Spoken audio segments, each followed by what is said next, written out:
हमारे देश में क्रिकेट बहुत ज्यादा पॉपुलर है और कभी कभार ग्राउंड पे खिलाड़ियों के बीच की कंट्रोवर्सी इसे और ज्यादा पॉपुलर बना देती है। गाइस, आपने क्रिकेट के ग्राउंड पे बहुत बार खिलाड़ियों को आपस में भिड़ते और उन्हें आपस में गाली देते या अपशब्द बोलते देखा होगा। लेकिन क्या आपको पता है कि एक खेल का टूर्नामेंट ऐसा भी है जहां पर खिलाड़ी आपस में एक दूसरे को गाली नहीं दे सकते।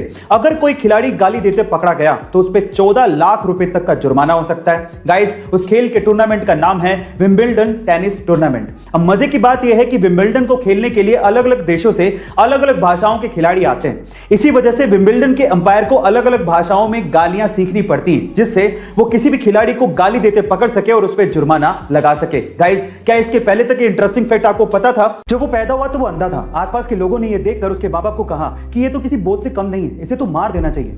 अंधा होने की वजह से बमुश्किल उसे किसी स्कूल में एडमिशन मिला, लेकिन वो पढ़ने में बहुत होशियार था। 10th में 90% मार्क्स बनाने के बाद वो 11th में साइंस लेना चाहता था, लेकिन आंध्रा का कोई भी स्कूल उसे एडमिशन देने को तैयार ही नहीं था। कोर्ट में लड़ाई लड़ने के बाद उसे साइंस में पढ़ने को मिला।